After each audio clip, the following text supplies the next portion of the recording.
नमो तस् भगवतो अरहतो सम्मा सम्बुद्धस्स। साधु साधु साधु।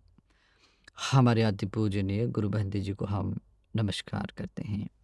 श्रद्धावंत पुण्यवंत उपासकों, हम तथागत अरहत सम्यक संबुद्ध के द्वारा उपदिष्ट सुविशुद्ध श्री सद्धर्म देख रहे हैं। त्रिपिटक ग्रंथ में जो अंगुत्तर निकाय है उसको क्रमशः देखते हुए तीसरे निपात के 7वें वर्ग तक हम आए हैं। 7वां वर्ग यानी महावर्ग। इस महावर्ग का 6वां सूत्र आज हम देखने वाले हैं, सारल सूत्र। इस सूत्र की विशेषता ये है कि चाहे भगवान बुद्ध का श्रावक हो या कोई अन्य धर्म संप्रदाय का व्यक्ति भी क्यों न हो, धर्म को धर्म के रूप में पहचानने में और अधर्म को अधर्म के रूप में पहचानने में ये सूत्र देशना मार्गदर्शन करती हैं। इससे हमें समझ में आता है, चाहे कोई भी व्यक्ति क्यों न हो, इसे हमें समझ में आता है कि मुझे क्या करना चाहिए, क्या नहीं करना चाहिए, मुझे किस प्रकार से आचरण करना चाहिए धर्म को लेकर, और किस प्रकार को धर्म को लेकर आचरण नहीं करना चाहिए आदि रूप से स्पष्ट रूप से जो ज्ञान मिलता है, देते हैं। तो ये ऐसा ये सूत्र है। तो ये सूत्र आइए देखते हैं कैसा है। इसमें आता है, एवं में सुतं एकं समयं आयस्मानंद को सावत्यं विहरति पुब्बहरा में मिगार मातु पासादे। ऐसा मैंने सुना है, एक समय आयुष्मान नंदक यानी कि जो नंदक अरहंत बंदी जी हैं वे श्रावस्ती के पुब्बाराम जो मिगार मातु प्रासाद है, मिगार विशाखा मिगार माता ने बनाए हुए प्रासाद में जो पुब्बाराम विहार है उसमें विहार कर रहे थे। अथको सालोच मिगारनत्ता सानोच सेखुनीयनत्ता येन आस्मा नंद को तेन उपसंकमिंसु। उस समय में विशाखा मिगार माता का जो नाती है साल वो, तथा सेखुनीय नत्ता, सेखुनीय नाम की सृष्टि का जो नाती है वो, जहाँ आयुष्मान नंदक बंत जी थे वहाँ पर आते हैं। उपसंकमित्वा आयुष्मंतं नंदकं अभिवादित्वा एकमंतं निषेधिंसु। वे आयुष्मान नंदक बंत जी के पास आकर उनको अभिवादन करते हैं और अभिवादन करके एक और बैठ जाते हैं। एक और बैठे साल जो मिगार माता का जो नाती है उस साल को आयुष्मान नंदक बंत जी उनको ऐसा कहते हैं, एत तुम में साला माँ अनुस्सवेन माँ परंपराय माँ इति किराय सा पिटक संपदानेन माँ तक हेतु माँ नय हेतु। इसमें कहते हैं, हे साल यहाँ आओ। उनको कहते हैं कि तूने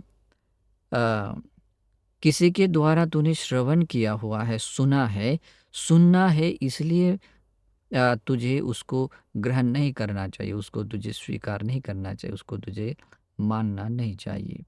ये कुल परंपरा से आया है, ये कुल परंपरा से मतलब कोई बात मानी जाती है, इसलिए भी उसको मत स्वीकार करो, उसको मत मानो, उसको लेना नहीं है। माँ इति किराय, या इस प्रकार से लोगों के द्वारा वो कृति में लाई हुई बात है, इसलिए भी तुझे नहीं लेना है। या किसी ग्रंथ में लिखी हुई बात है, इसलिए भी तुझे उसमें लेना नहीं है, उसमें मतलब उसे ग्रहण नहीं करना है। ना तर्क हेतु, और ना ही अपने तर्क पर वो उतर रही है, तर्क संगत लग रही है, इस मात्र से भी उसको ग्रहण करना नहीं, उसको लेना नहीं है। और माँ नय हेतु, या हमारे विचार या उसके अनुसार वो बात चलती है या ले जा रही है, तो इस कारण से भी वो नहीं लेना है, और ना ही आकार पर वितक्केन, ना ही हमारे विचारों को या किसी अच्छी लगने लग रही है तो इसकी इतने मात्र से भी उस बात को तूने नहीं लेना चाहिए, उस बात को स्वीकार नहीं करना चाहिए। माँ दिट्ठी निज्ञान खंतिया, और किसी हमारे दृष्टि से वो बात मैच होती, हमें वो अच्छी लग रही, इस कारण से भी वो बात नहीं लेनी चाहिए, नहीं माननी चाहिए। न भब्ब रूपताय, और किसी बहुत बड़े किसी व्यक्ति ने, कोई साधु है, कोई बहुत बड़ा गुरु है, और उसने वो बात कही है, इतने मात्र से भी उसको लेना नहीं, उसको ग्रहण नहीं करना है। माँ समनो नो करोति, और ये बात कही हुई है, ये जो श्रमण है वे मेरे लिए गौरवनीय है, तो इतने मात्र से भी, और उसने कही हुई बात है तो इतने मात्र से भी वो बात नहीं लेनी है। तो कैसे करना है, कहते हैं यथा तुम में साड़ा अत्तनाव जाने याथ, कहते हैं कि साड़, जिस समय या जब कभी तुझे अपने ज्ञान से, अपनी प्रज्ञा से ये बात समझ में आए कि इमे धम्मा अकुशला, ये धर्म अकुशल है, इमे धम्मा सावज्जा, ये धर्म दोष सहित है, यानी कि सदोषपूर्ण है, इमे धम्मा विन्युगरहिता, ये विज्ञजनों के द्वारा, सत्पुरुषों के द्वारा निंदनीय है। तो ऐसे जो भी धर्म तुझे अपने ज्ञान से समझ में आए, इमे धम्मा समत्ता समादिन्ना अहिताय दुखाय संवतंदी, और इन धर्म को अगर किसी प्रकार से हमने आचरण में लाया, कृति में लाया, उसको धारण किया, तो ये हमारे लिए अहित के लिए, दुख के लिए कारण बनते हैं। तो जब कभी अपने ज्ञान से ऐसी बात समझ में आती है, तब वो नंदक बंत जी कहते हैं अत तुम में साड़ा पजेया पजहेयाथ, कहते हैं साड़, जब ऐसी बात समझ में आती है तब तुझे उस उन बातों को, उस धर्म को छोड़ देना चाहिए। कौन सा धर्म? जो समझ में आ जाए कि ये अकुशल धर्म है, ये सदोषपूर्ण धर्म है, ये ज्ञानी सत्पुरुषों के द्वारा निंदनीय है, और इसको अगर हमने अपनी कृति में लाते हैं, अपने जीवन में धारण करते हैं, तो ये हमारे लिए अहित के लिए होता है, दुख के लिए कारण होता है। ऐसा समझ में आता है तो उसको हमें छोड़ देना चाहिए, ऐसे बंदे जी कहते हैं। फिर कहते हैं बंदे जी, तंकिंग मान्यथ साल अति लोभ होती।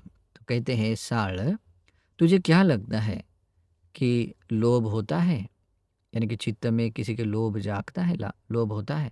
तो कहते हैं एवं बनते, आज जी बनते, लोभ होता है जनरली।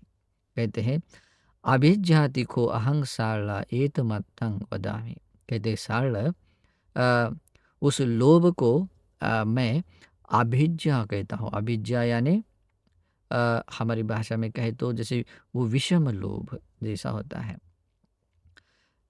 उसको मैं कहता हूँ, ऐसे कहते हैं। लुद्धो को अहंग सारला अभिज्ञालु पानम पे हनती, कहते हैं सारला, कोई व्यक्ति लोभ से लुब्ध हो जाता है, जिसका चित्त मतलब लोभाभिभूत हो गया, और उससे लोभ में ही सब क्रियाएं भी होने योग्य चित्त बना हुआ है, तो उस कहते हैं लोभ से लुब्ध चित्त बन गया।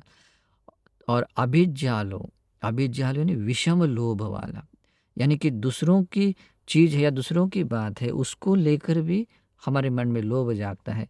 तो ऐसा व्यक्ति क्या होता करता है, वो पानम भी हनती, वो प्राणी हिंसा भी करता है, वो चोरी भी करता है, वो व्यभिचार भी करता है, झूठ भी बोलता है, और साथ में परम भी तत्थताय समाद भेद, और दूसरों को भी ऐसा करने के लिए वो प्रेरित करता है, और वैसा करवाता है, उसके द्वारा भी करवाता है, यानी कि स्वयं भी करता है। क्यों करता है?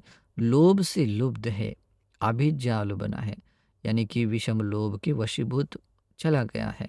इस कारण से वो प्राणी हिंसा भी करता है, चोरी भी करता है, व्यभिचार भी करता है, झूठ भी बोलता है, और साथ में दूसरों को भी वैसी प्रेरणा देता है, दूसरों के द्वारा भी वो करवा कर लेता है।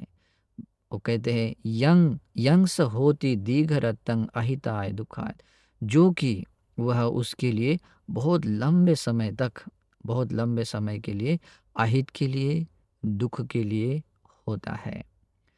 अ, तो वो साल कहता है ऐसा ही है बनते एवं बनते, ऐसा ही है। तो कहते हैं तंकिंग मान्यत साला अति दोषो दे। तो कहते हैं साल तुझे क्या लगता है, द्वेष भाव होता है, द्वेष होता है? तो कहते हैं कि जे बनते हैं द्वेष भी होता है। तो कहते हैं कि साल मैं उसको व्यापाद कहता हूँ। जो द्वेष भाव अपने वाणी से या शरीर की कृति से प्रकट करते हैं तो वो व्यापाद होता है।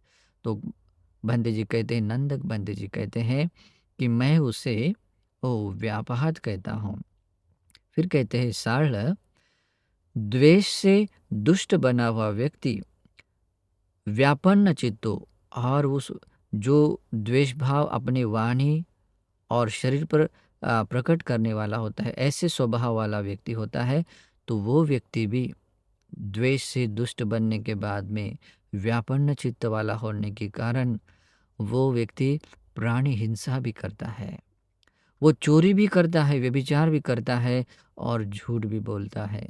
और ऐसा स्वयं तो करता ही है, लेकिन दूसरों को भी ऐसा करने के लिए प्रेरणा देता है और वो वैसा करवा कर लेता है, जो कि वह ऐसा करना और करवाना उसके लिए बहुत लंबे समय तक अहित के लिए, दुख के लिए होता है।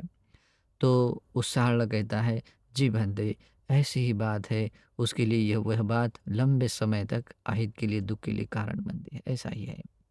एवं बनते। फिर कहते हैं सारल तुझे क्या लगता है, मोह होता है क्या, मोह होता है क्या?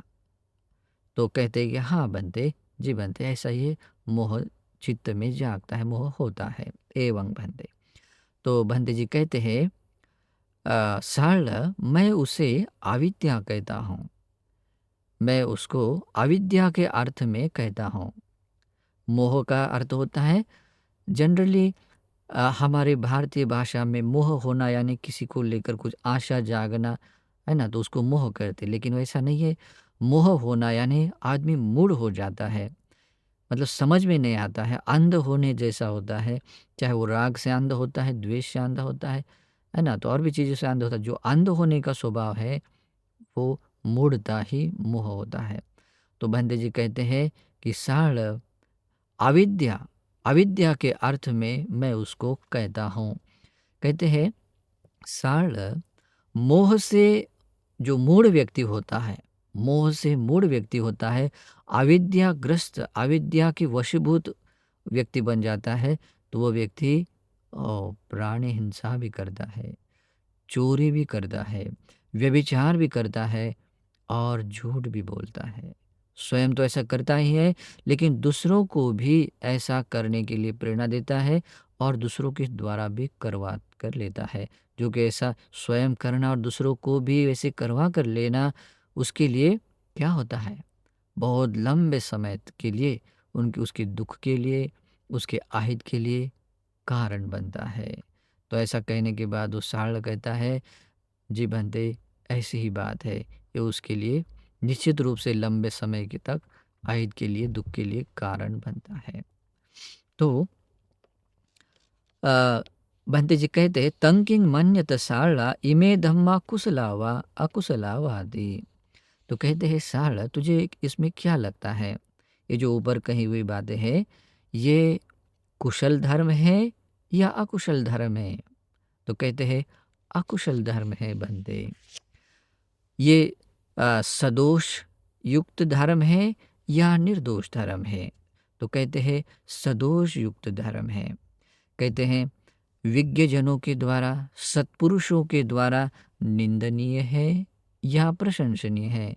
तो कहता है कि बंदे ये विज्ञजनों के द्वारा, ज्ञानी सत्पुरुषों के द्वारा द्वारा निंदनीय है। तो कहते हैं बंदे जी कहते हैं समत्ता समाधिन्ना अहिताय दुखाय संवतंती नोवा। क्या फिर ऐसे जो अकुशल है, सदोषपूर्ण है और विज्ञजनों के द्वारा निंदनीय धर्म है, उसको कोई व्यक्ति पूर्ण रूप से अपने कृति में लाता है या उसको धारण करता है, ये उसके लिए, अहित के लिए, उसके दुख के लिए कारण बनता है कि नहीं? तो कहता है कथं वा इत्थ होती, तुझे इसमें कैसा लगता है? तो ऐसा कहने के बाद वो सारल कहता है कि बंदे, जो भी व्यक्ति इन अकुशल धर्म को, सदोष युक्त धर्म को, विज्ञजनों के द्वारा निंदनीय धर्म को कोई व्यक्ति अपने कृति में लाता है, उसको धारण करता है, तो वह उसके अहित के लिए, उसके दुख के लिए ही कारण बनता है। ऐसा मुझे यहाँ ऐसा लगता है। तो ऐसा कहने के बाद में वो नंदक बंदे जारहंत बंदे जी कहते हैं, इति खो सारला यंग तंग आवो चुम्मा। कहते सारला, यह जो मैंने इस प्रकार से जो पहले कहा था, जो मैंने वह कहा था कि सार इत तुम में सारला, सारला यहाँ आओ, अ, तूने किसी के द्वारा मतलब सुना है तो सुनने मात्र से उसको मत लो, परंपरा यानी उसको मत धारण करो, उसको मत मानो, या परंपरा से आई हुई कोई बात है इसलिए भी मत मानो, या इस प्रकार से किसी लोगों के द्वारा कृति में लाई हुई बात है इसलिए भी मत मानो, किसी ग्रंथ में लिखी हुई है कि अपने अपने धर्म सांप्रदायिक ग्रंथ में लिखी हुई है इसलिए भी मत मानो, उसको मत ग्रहण करो, मत ले लो। और अपने तर्क को अच्छी लग रही है इसलिए भी नहीं लेना है। ये हमारे विचारों में वितर्कों में बहुत अच्छी लगने वाली है। आकार परिवितक हेतु मतलब जब हमें बहुत अच्छा सोच लगती है इसलिए भी मत ले लो, उसको ग्रहण नहीं करना है। या अपने जो पसंद वाली दृष्टि के अनुसार जो हमारे मत है उसके अनुसार उसको कही हुई बात है हमें जचती है तो इसीलिए भी मत मानो। कोई बहुत बड़ा कोई व्यक्ति है, अच्छी प्रतिभा वाला या कोई प्रसिद्ध व्यक्ति है, ऐसे व्यक्ति के द्वारा ये बात बताई है इसलिए भी मत मानो। या किसी हमारे गुरु स्थान में रहे हुए किसी श्रमणों के द्वारा कही हुई बात है इसीलिए भी मत मानो, उसको नहीं लेना है। बल्कि कहते हैं साढ़, जब तुम्हें अपने ज्ञान से, अपने प्रज्ञा से ये बात समझ में आए कि ये धर्म अकुशल है, ये धर्म सदोषपूर्ण है, ये धर्म विज्ञजनों के द्वारा, सत्पुरुषों के द्वारा निंदनीय है। जब कभी ये बात समझ में आए और आगे ये भी समझ में आए कि अगर कोई व्यक्ति ऐसे जो भी अकुशल धर्म को, सदोषयुक्त धर्म को, विज्ञजनों के द्वारा निंदनीय धर्म को परिपूर्ण रूप से कोई व्यक्ति अपने कृत्य में लाता है, उसको धारण करता है, तो वह उसके अहित के लिए, दुख के लिए कारण बनता है। जब ये बात समझ में आए तब कहते हैं साल तुम्हें उस अकुशल धर्म को छोड़ देना चाहिए, उन बातों को छोड़ देना चाहिए। यह जो मैंने कहा था, ऊपर जो मैंने कहा था, वो इसी कारण से, इसी अर्थ से मैंने वो बात कही थी। फिर आगे कहते हैं सारला यहाँ आओ।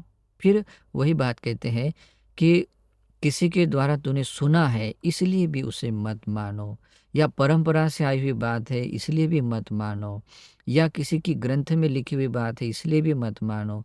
अपने तर्क को भी अच्छी लगती है, तर्क तर्क करते हुए हमें अच्छा लग रहा है इसलिए भी नहीं मत मानो, या उसको नहीं लेना है, ग्रहण नहीं करना है।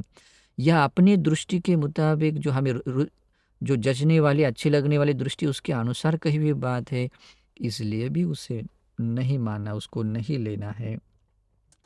या किसी बहुत बड़े व्यक्तित्व वाले व्यक्ति ने कोई बात कही है इसलिए भी उसको नहीं लेना है। या किसी गुरु स्थानीय किसी श्रमणों ने बात कही है इसलिए भी उस बात को तुझे नहीं लेना चाहिए, उसको मानना नहीं चाहिए। बल्कि कहते हैं साढ़, जब तुझे अपने ज्ञान से, अपने प्रज्ञा से ये बात समझ में आए कि ये धर्म कुशल है, ये धर्म निर्दोष है, कहीं कोई दोष नहीं है, ये धर्म विज्ञजनों के द्वारा प्रशंसनीय है, प्रशंसा करने के योग्य है। और जो कोई व्यक्ति इन धर्मों को बहुत अच्छे तरीके से अपने जीवन में उतारता है, उसके अनुसार कृति करता है, उसको धारण करता है, तो वह उसके उसके लिए वही बात बहुत लंबे समय तक हित के लिए, सुख के लिए कारण बनती है।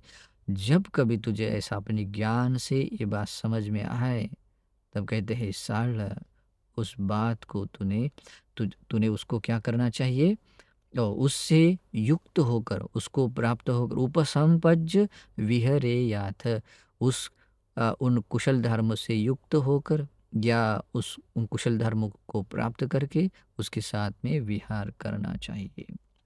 फिर कहते हैं साल तुझे क्या लगता है कि अति अलोभ हो, क्या अलोभ होता है? यानी कि चित्त में अलोभ, चित्त भी जाग सकता है, अलोभ होता है। तो कहते हैं एवं बंदे, जी बंदे, अलोभ होता है। तो कहते हैं साल मैं उसको, यानी कि अलोभ भाव को, मैं उसको अनभिज्जातिको अहं साल एतमर्थं वदामि, मैं उसको अनभिज्जा, अनभिज्जा के रूप में, मैं उसके अर्थ में मैं उसको कहता हूँ। अनभिज्जा यानी कि जिसमें कहीं कोई विषम लोभ नहीं है, लोभ भाव विरहित अ, निर्मल भाव है, वीतराग जैसा भाव, अनभिज्जा। तो कहते हैं साल लोभ से, अलोभ से, अलोभ भाव से लुब्ध न बना हुआ चित्त रहता है, तो अलुद्धो को अयंग सालो, मतलब जैसे कि अभी अलोभ भाव से उसका चित्त, उससे युक्त भरा हुआ चित्त होने के कारण उसमें कहीं कहीं लोभ नहीं है ना। तो अलोभ, अलुद्धो बिल्कुल लोभ से विमुक्त चित्त है। अनभिज्जालु, कहीं कोई विषम लोभ नहीं है, और उससे भी मतलब अभिज्ञा से भी मुक्त है। अनभिज्जालु, ऐसा ऐसा व्यक्ति है, तो वह व्यक्ति नेव पानंग हनति, बहुत पवित्र निर्मल मन है, कहीं कोई लोभ नहीं है, कहीं कोई विषम लोभ नहीं, उससे बिल्कुल विमुक्त है, उसका चित्त उससे बाहर आया हुआ है। तो भगवान नंदक बंदे जी कहते हैं, वह कहते हैं नेव पानंग हनति, वो प्राणी हिंसा नहीं करता है, और न चोरी करता है, न व्यभिचार करता है, और न झूठ बोलता है। ऐसा स्वयं तो करता ही है, लेकिन साथ में दूसरों को भी इसी प्रकार से प्राणी हिंसा न करने के लिए क्या करता है, प्रेरणा देता है, और वैसे उसका समाधान करवाता लेता है। नहीं, तुझे भी ऐसे ही प्राणी हिंसा नहीं करना है करके ऐसे उसको समाधान करवाता है। इसी प्रकार से मतलब प्रेरणा देता है, करवा कर लेता है, शील का पालन करवा लेता है, जो कि ऐसा उसको स्वयं करना, स्वयं ऐसे प्राणी हिंसा से दूर रहना, और दूसरों को भी प्राणी हिंसा से दूर रहने के लिए प्रेरित करना, उसको ऐसे समाधान करवाना, उसके लिए लंबे समय तक हित के लिए, सुख के लिए कारण बनता है। तो वो साल कहता है ऐसा ही है बनते, ऐसा ही है बनते, एवं बनते। तो कहते हैं साल तुझे क्या लगता है कि अद्वेष होता है, अद्वेष होता है?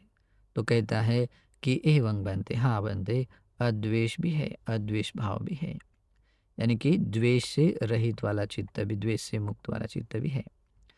तो बंते जी कहते हैं साल मैं उस अद्वेष भाव को अव्यापादोतिको अहं साल एत मत्तंग वदामि, उस अद्वेष भाव को मैं अव्यापाद यानी कि वाणी और शरीर के द्वारा कहीं कोई द्वेष प्रकट नहीं होता, बल्कि मैत्री चित्त जागता है, ऐसा, तो उसको अव्यापाद कहते हैं। तो बंते जी कहते हैं कि सरल मैं उसको अव्यापाद के रूप में या उसके अर्थ में मैं कहता हूँ। तो कहते हैं अदुठो को अयंग सारला अव्यापन्न चित्तो नेव नेव पानंग हनति। तो कहते हैं सरल अभी द्वेष से मुक्त चित्त है, द्वेष से मुक्त चित्त होने से कहीं भी द्वेष से दुष्ट चित्त नहीं बनता है, दुष्टता रहित चित्त बनता है। तो ऐसा व्यक्ति द्वेष भाव के दुष्टता से रहित चित्त वाला व्यक्ति, अव्यापन्न चित्तो, जिसकी वाणी और शरीर की कृति में बहुत मैत्री है, बहुत करुणा है, कहीं कोई द्वेष नहीं है, ऐसा व्यक्ति वो ना तो प्राणी हिंसा करता है, ना चोरी करता है, ना व्यभिचार करता है और ना झूठ बोलता है। वो स्वयं ऐसे कुशल आचरण करता है और साथ में वह व्यक्ति दूसरों को भी ऐसे करने के लिए प्रेरणा देता है और ऐसा समाधान करवा लेता है, उनको धारण करवा लेता है। और ऐसा करना यानी कि स्वयं भी वैसे आचरण करना और दूसरों के द्वारा भी ऐसे करवा कर लेना, वह उसके लिए बहुत लंबे समय तक उसके हित के लिए, उसके सुख के लिए कारण बनता है। तो कहता है वो सारल कहता है, एवं बंदे बंदे ऐसी ही बात है, ऐसे ही बात है। तो कहते हैं, सारल तुझे क्या लगता है कि अमोह अमोह युक्त चित्त भी होता है, अमोह भी होता है? तो कहते हैं, जी बंदे, अमोह होता है। तो कहते हैं, विज्ञाति को अहं सारला एतमर्थं वदामि। उस अमोह को बंदे जी कहते हैं कि मैं उसको विद्या के रूप में, विद्या के अर्थ में मैं उसको कहता हूँ, विद्या के अर्थ में मैं उसको कहता हूँ। यानी कि यह विद्या यानी जैसे कि ज्ञान या किसी चीज़ का सही तरीके से पहचान लेना, ज्ञान होना, उसको विद्या कहते। तो उसको जैसे कि अमोह भाव में कहीं कोई मुड़ता नहीं है, वह स्पष्ट ज्ञान है। तो इस कारण से वो कहते हैं कि मैं विद्या के अर्थ में मैं उसको कहता हूँ। तो कहते हैं, सारल जो व्यक्ति अमूढ़ है, यानी कि जिसको मूढ़ भाव, विमूढ़ भाव नहीं है, यानी कि विमूढ़ भाव से रहित हुआ व्यक्ति और विद्या से युक्त बना, विद्या के स्वभाव वाला व्यक्ति है, विद्या से संपन्न व्यक्ति है, वह व्यक्ति भी न प्राणी हिंसा करता है, न चोरी करता है और न व्यभिचार करता है, न झूठ बोलता है।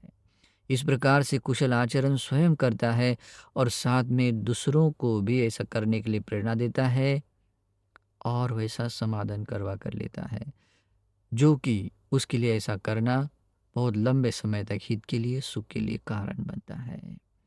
तो निश्चित ही बनता ही है। तो वो सारल भी कहता है, ऐसा ही है बंदे, ऐसा ही है बंदे।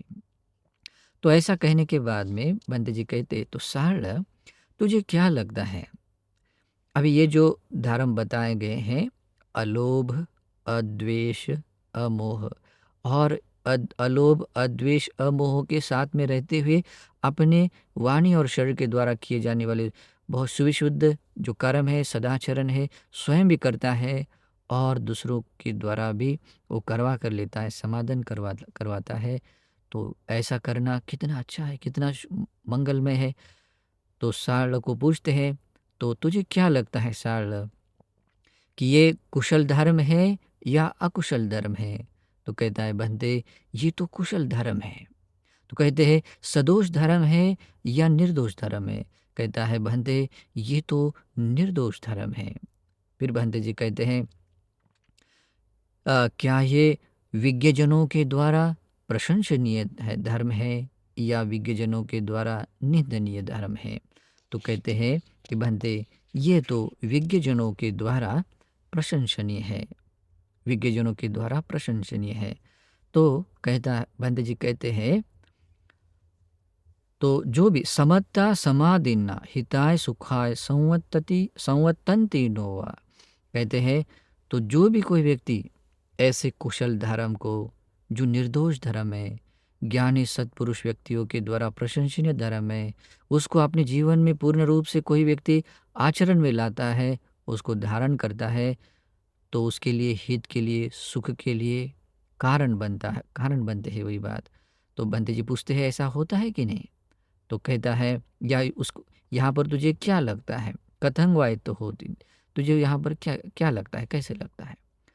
तो कहता है, बंदे जो भी इस कुशल धर्म है, निर्दोष धर्म है, ज्ञानी सत्पुरुषों के द्वारा प्रशंसनीय धर्म है, उसको अपने कोई व्यक्ति अपने कृत्य में लाता है, आचरण में लाता है, उसको धारण करता है, तो वह धारण करना, कृत्य में लाना उसके लिए बहुत लंबे समय तक हित के लिए, सुख के लिए कारण होता है, कारण बनते हैं। ऐसा मुझे यहाँ पर ऐसा लगता है। तो भंते जी कहते हैं, तो साल ये जो मैंने पहले कहा था कि साल यहाँ आओ, तूने श्रवण के किए हुए मात्र से, यानी किसी के द्वारा तूने सुना है, इतने मात्र से उसे लेना नहीं है, उसको ग्रहण नहीं करना, उसको नहीं मानना है। या परंपरा से कोई बात आई हुई है, उसको इस कारण से भी नहीं लेना है, उसको नहीं मानना है। या किसी ग्रंथ में लिखी हुई बात है, तर्क पर उतर रही है, या हमारे तर्क में बहुत अच्छी लग रही है, जच रही है, इसलिए भी नहीं मानना है। या अपनी दृष्टि के, अपनी हमें जो दृष्टि अच्छी लगती है, उस दृष्टि के ऊपर मतलब उससे मैच हो रही है, जच रही है, हमारी दृष्टि के लिए अनुकूल कही हुई बात है, इसलिए भी तुझे उससे नहीं लेना है, नहीं मानना है। या किसी बहुत प्रतिभावान व्यक्ति या बहुत किसी बड़े व्यक्ति ने ये बात कही है, इसीलिए भी उसे तुझे नहीं लेना है, उसको नहीं मानना है। किसी गुरु समान किसी श्रमणों ने बात कही है, इसीलिए भी तुझे उसे नहीं लेना है, नहीं मानना है। बल्कि कहते साल, जब कभी तुझे ये बात अपने ज्ञान से अतनाव, अपने ही ज्ञान से ये बात समझ में आए, ये बात मतलब जानने में आ जाए, समझ में आ जाए कि ये धर्म कुशल धर्म है, ये निर्दोष धर्म है, ये ज्ञानी सत्पुरुषों के द्वारा प्रशंसनीय है। इन धर्मों को यानी जो कुशल धर्म, निर्दोष धर्म, ज्ञानी सत्पुरुषों के द्वारा प्रशंसनीय धर्म को जो कोई व्यक्ति उसको समझता, इसको पूर्ण रूप से कोई व्यक्ति अपने कृत्य में उतारता है या उसको धारण करता है, तो ये लंबे समय तक उसके हित के लिए, सुख के लिए कारण बनता है।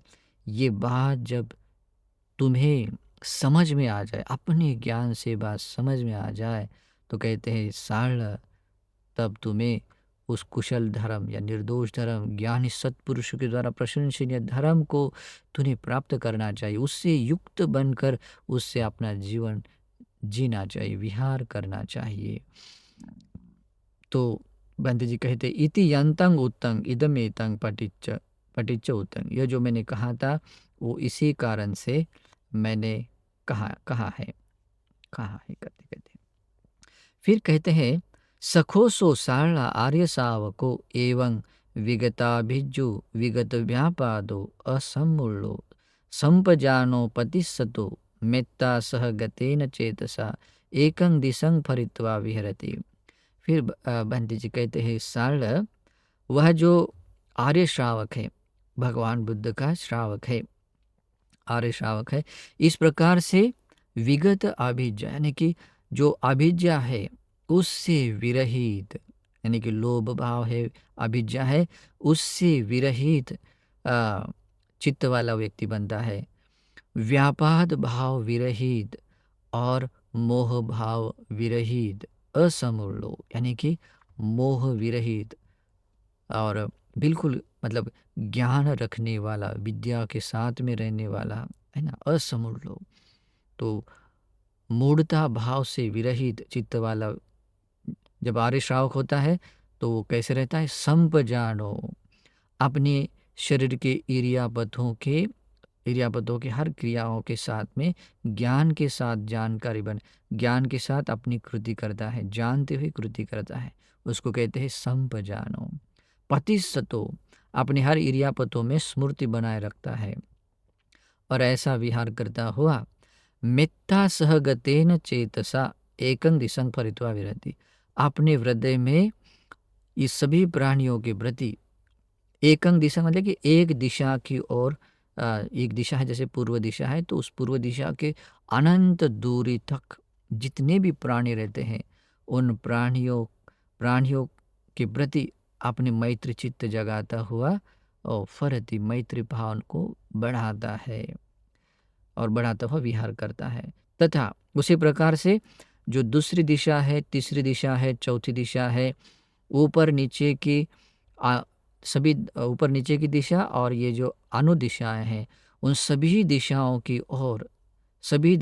ओर सभी प्राणियों के प्रति, सभी प्राणियों के प्रति, ये सारे लोक सत्वों के प्रति आपने हृदय में मैत्री चित्त जगाता है, और उस मैत्री सहगत चित्त से वो मैत्री भावना बढ़ाता है। मित्ता सहगत चेतसा कैसे बढ़ाता है? विपुलेन, बहुत बड़ी मात्रा में वो मैत्री भावना करता है।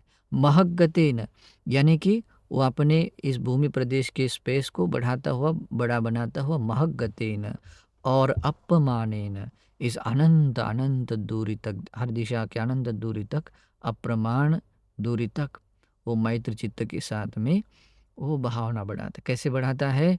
जैसे कि हम लोग भी हमेशा सीखते हैं, अवेरा होंदु, अव्यापज्या होंदु, आदि आदि रूप से। तो अवेरेन अव्यापज्येन फलित्वा विरति, इसी प्रकार से वैर भाव रहित हो, द्वेष भाव रहित हो, और वैसे ही अपने भीतर रहता है, और वैसे ही चित्त के साथ में वो मैत्री भावना करता हुआ विहार करता है।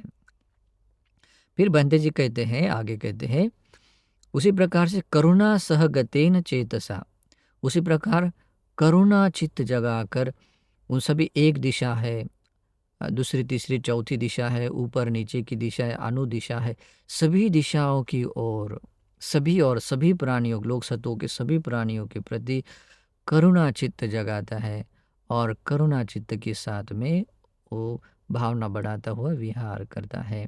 उसे उस वो करुणा सहगत चित्त से भी भावना कैसे बढ़ाता है? विपुल प्रमाण में, महगत और अप्रमाण प्रमाण में भावनाओं को बढ़ाता हुआ विहार करता है। फिर भंते जी कहते हैं कि वह आर्य श्रावक मुदिता सहगत चित्त से उसी प्रकार से भावना करता है, एक दिशा, दूसरी तीसरी चौथी दिशा, ऊपर नीचे की सभी दिशा, अनुदिशाओं की ओर से, और विपुल प्रमाण में, महगत प्रमाण में और अप्रमाण स्वभाव में, ये मुदिता सहगत चित्त से भी भावना बढ़ाता हुआ अ, विहार करता है।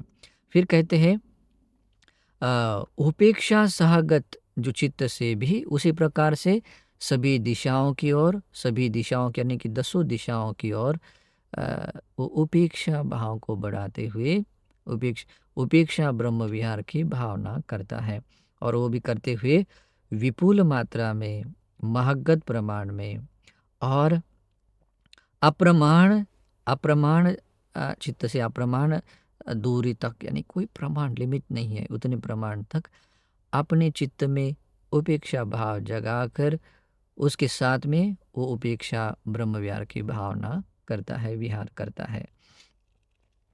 तो बंदे जी कहते सो एवं पजानाति, तो इस प्रकार से विहार करता हुआ अपने चित्त से अपने मनसिकार जगाता हुआ अपने ज्ञान से ये बात वो जानता है। हो अत्थि इदं अत्थिहीनं अत्थिपनितं अत्थि इमस् संज्ञागतस् उत्तरी निस्सरणन्ति।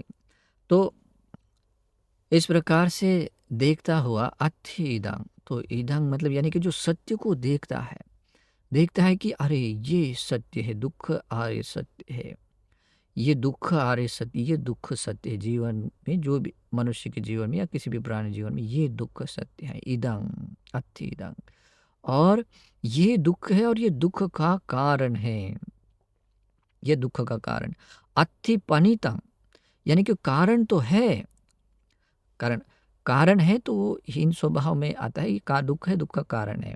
पनितं, लेकिन इस दुख का परिणित जो बात है वो मार्ग है, जैसे कि आर्य अष्टांगिक मार्ग है। और इस प्रकार से ये बात जानकर और उस जानकर उसके अनुसार भावनाओं को बढ़ाता हुआ सचमुच उस अपने भीतर के सभी वो निस्सरण प्रज्ञा को जगाता है, विपස්සना प्रज्ञा को जगाता है। तो ऐसा करता हुआ तस्य एवं जानतो एवं पश्यतो कामा सवापि चित्तं विमुच्यन्ति, भवा सवापि चित्तं विमुच्यति, अविद्या सवापि चित्तं विमुच्यति। तो ऐसे भगवान बंत जी कहते हैं तस्य एवं जानतो, उसको उसका इस प्रकार से अपने विपස්සना प्रज्ञा से जानते हुए, देखते हुए उसके चित्त के सभी काम आश्रव भी दूर हो जाते हैं और काम आश्रव से चित्त विमुक्त होता है। भव आश्रव भी दूर हो जाता है, भव आश्रव से चित्त भव आश्रव से विमुक्त होता है। अविद्या आश्रव से भी चित्त विमुक्त होता है और ऐसा विमुक्त हुआ तो विमुक्तस्मिन् विमुक्तिमिति ज्ञानं होति। और विमुक्त चित्त है तो, विमुक्त हुआ है तो मैं विमुक्त हुआ हूँ, ये ज्ञान भी होता है। और वो ये भी समझता है कि मेरी ये जन्म परंपरा है क्षीण हो गई है, मैंने ये निर्वाण का मार्ग संपूर्ण कर लिया है, अभी मेरे लिए करणीय कुछ शेष नहीं है। इसके आगे ना परंग इत्थता आयाति, पर इसके आगे और कुछ करने शेष नहीं है, ऐसे अपनी प्रज्ञा से वो जानता है। तो सो एवं पजानाति, तो बंते जी कहते हैं कि वह इस प्रकार से अपने प्रज्ञा से जानता हुआ आगे ये भी देखता है। आहु पुब्बे लोभो तदहु अकुशलं सो एतरहि नत्थि इच्छेतं कुशलं। वो अपने प्रज्ञा से जानता है, अरे पहले मेरे चित्त में लोभ था, उसी प्रकार के लोभ सहागत मेरे चित्त में अकुशल थे, लेकिन अब वर्तमान में, अभी इस क्षण में मेरे चित्त में ऐसा कुछ भी नहीं है। ये कितना अच्छा है, कितना मंगलमय कुशल है। पहले मेरे चित्त में द्वेष था और द्वेष सहागत ही अकुशल था, लेकिन अभी इस वर्तमान में वो नहीं है। कितना अच्छा है, कितना सुंदर है। पहले मेरे चित्त में मोह सहगत ही अकुशल था, लेकिन अभी इस वर्तमान स्थिति में मेरे चित्त में ऐसा मोह नहीं है। ये कितना अच्छा, इसमें कितना मंगल है। तो इस प्रकार से बंदे जी कहते सुदिठेव धम्मे निच्छा, तो वो इसी जीवन में, इस वर्तमान में, इसी जीवन में वो अपने चित्त को तृष्णा विरहित या निच्छा, तो मतलब तृष्णा रहित हुआ देखता है, अपने चित्त को अनुभव करता है। निब्बुतो, सभी क्लेशों से चित्त कैसे अलग हुआ, मतलब मुक्त हुआ, उसको देख। शीतिभूतो, सारे क्लेशों को उपशांत करके परम शांत शीतलता को पा लेता है। और इस प्रकार सुखपटि संवेदी ब्रह्मभूतेन, जो सर्वश्रेष्ठ निर्वाणिक सुख है, उस सर्वश्रेष्ठ सुख का भी वो अनुभव करता है। अत्तना विरति, तो ऐसे सर्वश्रेष्ठ सुख का अनुभव करता हुआ, सर्वश्रेष्ठ स्वयं को बनाता हुआ वो विहार करता है। तो ऐसा बहंत जी कहते हैं। तो बाद में वे दोनों ही नंदक बहंत जी के इस सुभाषित को, बुद्ध वचन व जो भी सुभाषित है धर्मोपदेश का, अभिनंदन करते हैं और यहाँ पर ये सूत्र देशना समाप्त होती है। तो देखिए उपासकों, इस सूत्र में कितना अद्भुत ज्ञान है।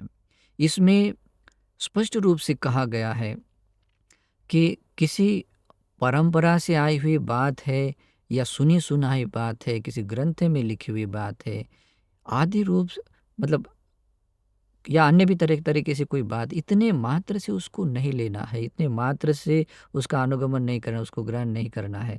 बल्कि जब कभी हमें ये बात समझ में आए कि ये कुशल है, ये निर्दोष है, ये विज्ञजनों के द्वारा प्रशंसनीय है, या अपने ज्ञान से, तो उसको क्या करना है, उसको हमें समझते हुए उसको अपने जीवन में उतारना है, उसके साथ जीवन जीना है।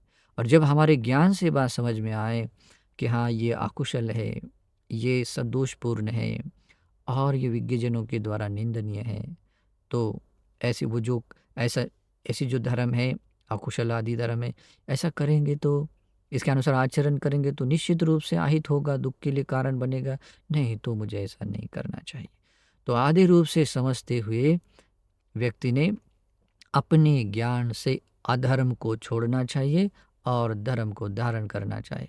अब चाहे जिस कुल परंपरा में जन्म क्यों न हो, अगर आपके पास ज्ञान है तो आप इस प्रकार से धर्म को धारण कर सकते हैं और अपना मंगल साध्य कर सकते हैं। तो ये धर्म देशना भी इस सभी मानव जाति को धर्म में स्थित होने के लिए और अधर्म से अपने आप को दूर होने के लिए, अधर्म को दूर रखने के लिए ये धर्म देशना हेतु बने, इस सद्भाव से मैं मंगल कामना करता हूँ। नमो बुद्धाय।